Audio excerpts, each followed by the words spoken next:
Hello, my dear students. This is Abhishek Mishra, Faculty of Social Studies at Mount Litra Z School, Jhansi. In this video, I am going to teach you Class 10th History, Chapter number 2, Nationalism in India. So here directly we are going to start a topic that is the sense of collective belonging.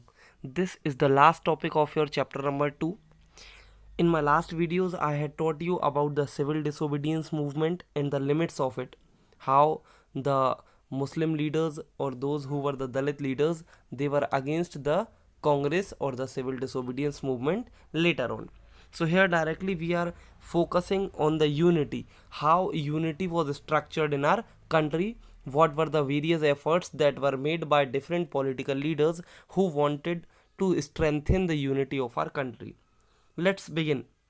Nationalism spreads when people begin to believe that they are all part of the same nation. When they discover some unity that binds them together. But how did the nation become a reality in the minds of the people? How did people belonging to different communities, regions, or language groups develop a sense of collective belonging? This sense of collective belonging came partly through the experiences of united struggles, but there were also a variety of cultural processes through which nationalism captured people's imagination.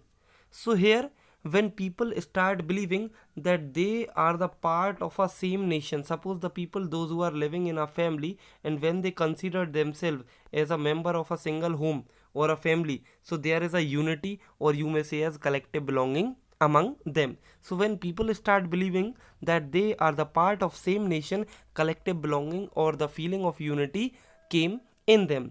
This feeling of collective belonging or unity came a little bit from the freedom struggle when people were fighting against the Britisher for a particular or a same purpose, so they felt something like unity among them. Now, there are some other things which played a very important role in creating the unity among the people in our country. That was your history. Whenever you read something interesting about your history, about the history of your country, about the great leaders or the warriors, there came a sense of collective belonging in you. So history, fiction, folklore, songs, popular prints, symbol, and all these things played a very important part in the making of nationalism.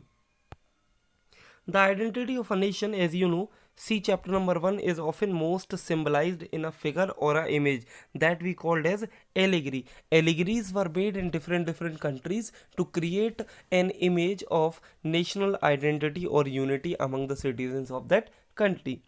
This helps create an image with which people can identify the nation. It was in the 20th century, with the growth of nationalism, that the identity of India came to be visually associated with the image of Bharat Mata. So, the first effort to bring the unity and to consider our country as a holy place and our motherland, an image of Bharat Mata was printed. This image was made by a popular figure who was known as Bankim Chandra Chattopadhyay. He was the same person who also wrote the national song of our country, that is Vande Mataram. He concluded his national song Vande Mataram in his most famous novel that was known as Anand Mat. Most of the time this question comes in your very short answer ki who created the image of Bharat Mata. So he was Bankim Chandra Chattopadhyay. He also wrote our national song that is known as Vande Mataram. He wrote a novel Anand Mat in which he included both these things. So this novel or this song was widely sung at the time when Swadeshi movement was done in Bengal. Moved by the Swadeshi movement, Avanindranath Tagore painted his famous image of Bharat Mata. This question also comes in your very short answer many a times ki who painted the image of Bharat Mata. So the painting of the image of Bharat Mata was done by Avanindranath Tagore. He was also a part of Swaraj movement in West Bengal. So he was very much inspired by Bankim Chandra Chatterjee. So he painted his famous painting. Now, in this painting, Bharat Mata is portrayed as an ascetic figure. She is calm, composed, divine and spiritual. We consider our country as our Lord. ठीक है ना. Now, in subsequent years, the image of Bharat Mata acquired many different forms as it circulated in popular prints and was painted by different artists. Devotion to this mother figure came to be seen as evidence of one's nationalism. So as and when we see the portrait of image of Bharat Mata, we bring a sense of unity and a sense of divineness among us, because we consider this image of Bharat Mata as our motherland. We worship it, and many of the occasions we do the veneration of it also. Ideas of nationalism also developed through a movement to revive Indian folklore. In late 19th century, India nationalists began recording folk tales sung by bards, and they told villages together folk songs and legends. These tales, they believed, gave a true picture of traditional culture that had been corrupted and damaged by outside forces. It was essential to preserve this folk tradition in order to discover one national identity and restore a sense of pride in one's past. So most of the songs that were the regional songs, that were also given very much importance to create an image that India can be structured as a principle that is known as unity in diversity. So there were many folk songs or folklores which were created, sung, and widely they were written to create an image of unity. Now, in Bengal, Rabindranath Tagore himself began collecting ballads, nursery rhymes, and myths and led the movement for folk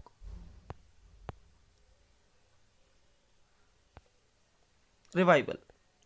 Natesha Sastri published a massive 4-volume collection of Tamil folk tales that was named as The Folklore of Southern India. This question came in 2019 in your very short answer. Ki who wrote the folk tale The Folklore of Southern India? So that was published by Natesha Shastri.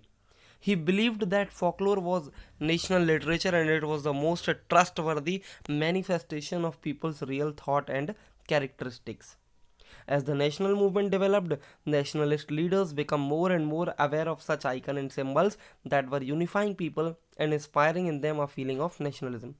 So many images were printed, many symbols were created, many signs were created to give a image of national identity to the people, and very in a very large number, so many political or national leaders were conscious about to bring this unity among the people of their country. Mahatma Gandhi also designed a Swadeshi flag that was known as tricolor, and initially the colors were red, green, and yellow. They were not like of today, saffron, white, and green. ठीक है ना? Now, it had 8 lotuses representing 8 provinces of British India and a crescent moon representing Hindu Muslim identities. Okay.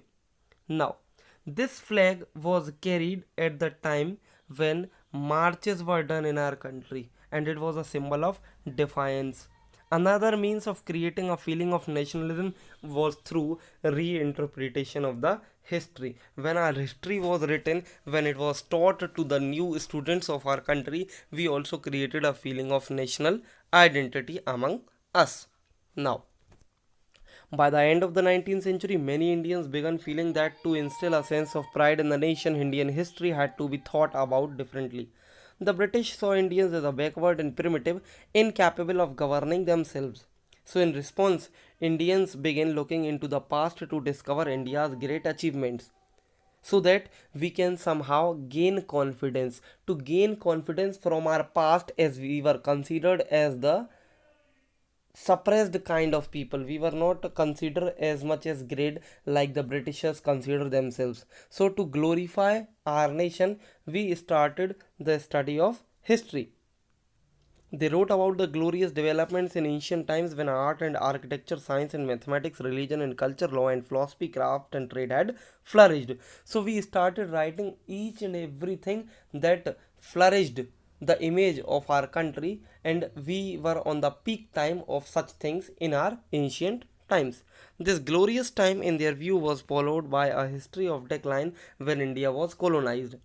Our natural wealth and our natural heritage was plundered by the people, those who came from other country and ruled over us.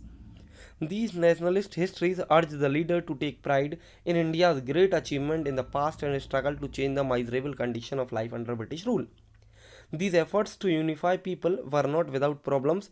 When the past being glorified was Hindu, when the images celebrated were drawn from Hindu iconography, the people of other communities felt left out. That was also a problem in our country, as our country is very much filled with the diversity. So when any symbol or any image was portrayed by any particular community, so the people of other communities were feeling themselves alienated. Suppose if Hindus created any image or any print, so the Muslims or the Sikh or the Christian communities were feeling them away from this country. So here I am going to end this video, and this chapter is also completed here. So in my last video we will start a new chapter.